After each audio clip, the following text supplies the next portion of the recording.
आप सुन रहे हैं क्राइम तो होना ही था, एक ऐसा पॉडकास्ट जहां हम इतिहास और अपराध की उन कहानियों को सामने लाते हैं जो समय के साथ धुंधली हो जाती हैं, लेकिन उनका असर आज भी महसूस किया जा सकता है।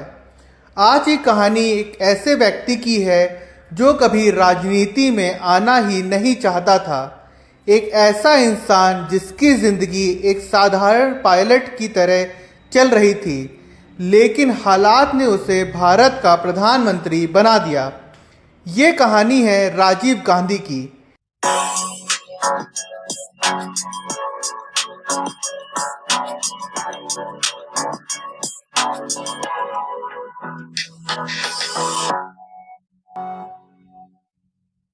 20 अगस्त 1944 को बॉम्बे में जन्मे राजीव गांधी भारत के सबसे प्रभावशाली राजनीतिक परिवार में पैदा हुए थे।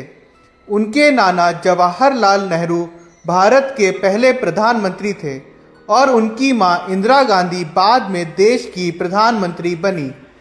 लेकिन इस राजनीतिक माहौल के बावजूद राजीव गांधी का बचपन और युवावस्था राजनीति से दूर ही रही।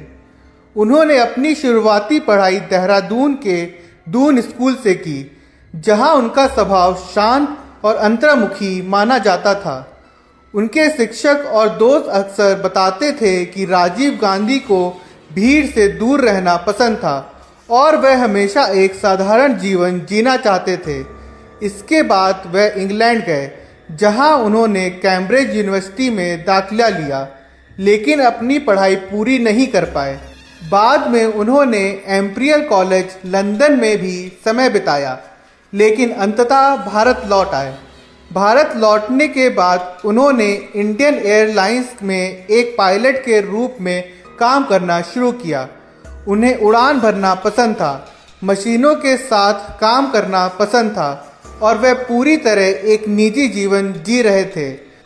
उन्होंने 1968 में सोनिया गांधी से शादी की और उनकी जिंदगी समान दिशा में आगे बढ़ रही थी। लेकिन 1980 में एक ऐसा हादसा हुआ जिसने सब कुछ बदल दिया। उनके छोटे भाई संजय गांधी, जो राजनीति में सक्रिय थे और इंदिरा गांधी के उत्तराधिकारी माने जाते थे, वे विमान दुर्घटना में मारे गए।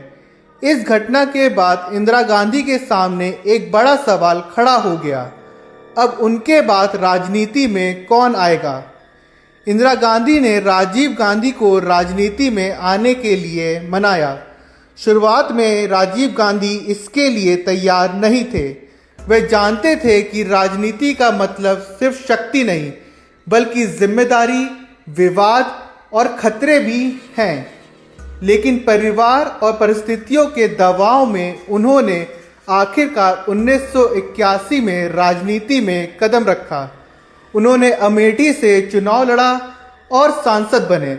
धीरे धीरे उन्होंने राजनीति को समझना शुरू किया और अपनी अलग अलग पहचान बनाने की कोशिश की। वह युवाओं को राजनीति में लाना चाहते थे और सिस्टम को आधुनिक बनाना चाहते थे। फिर आया 31 अक्टूबर 1984 का दिन, जब इंदिरा गांधी की उनके ही सुरक्षा गार्ड द्वारा हत्या कर दी गई। ये घटना पूरे देश के लिए एक बड़ा झटका थी। उस समय देश में अस्थिरता का माहौल था और कांग्रेस पार्टी को तुरंत एक नेता की जरूरत थी। ऐसे में राजीव गांधी को प्रधानमंत्री बनाया गया। उस समय उनकी उम्र सिर्फ 40 साल थी और वे भारत के सबसे युवा प्रधानमंत्री बने। प्रधानमंत्री बनने के बाद राजीव गांधी ने भारत को आधुनिक बनाने की दिशा में कई कदम उठाए। उन्होंने कंप्यूटर और टेलीकॉम सेक्टर को बढ़ावा दिया। उस समय कंप्यूटर को लेकर लोगों में डर था कि इससे नौकरियां खत्म हो जाएंगी, लेकिन राजीव गांधी ने इसे भविष्य की जरूरत बताया। उन्होंने सी डॉट की स्थापना की, MTNL जैसी संस्थाओं को बढ़ावा दिया और भारत में डिजिटल क्रांति की नींव रखी। उन्होंने पंचायत राज सिस्टम को मजबूत करने की दिशा में भी काम किया, ताकि सत्ता का विकेंद्रीकरण हो सके और गांव तक विकास पहुंच सके। शिक्षा और विज्ञान के क्षेत्र में भी उन्होंने कई पहल की, लेकिन जैसे जैसे समय बीता उनके फैसलों को लेकर विवाद भी बढ़ने लगा। 1987 में बोफोर्स घोटाला सामने आया, जिसमें आरोप लगाया गया कि स्वीडन की एक कंपनी से तोप खरीदने में कमीशन लिया गया। हालांकि यह आरोप पूरी तरह साबित नहीं हो पाया, लेकिन इससे उनकी छवि को गहरा नुकसान पहुंचा। इसके अलावा एक और फैसला था जिसने उन्हें अंतर्राष्ट्रीय स्तर पर विवादों में ला दिया: श्रीलंका में भारतीय सेना को भेजने का निर्णय। 1987 में भारत और श्रीलंका के बीच एक समझौता हुआ, जिसके तहत भारतीय शांति सेना यानी IPKF को श्रीलंका भेजा गया। इसका उद्देश्य था वहां के तमिल और सिंहली संघर्ष को खत्म करना था, लेकिन यह मिशन जल्द ही एक संघर्ष में बदल गया।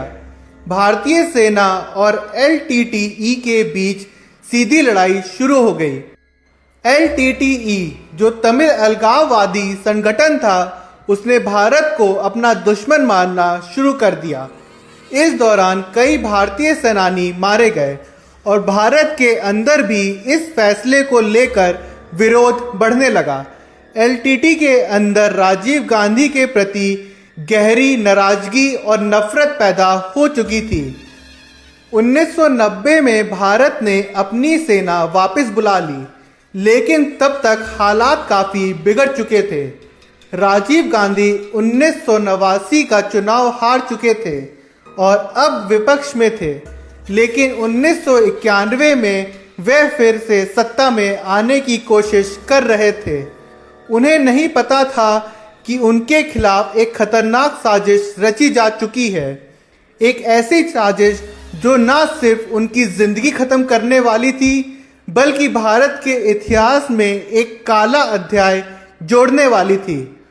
1991 के चुनावों के दौरान वे भारत में रैलियां कर रहे थे।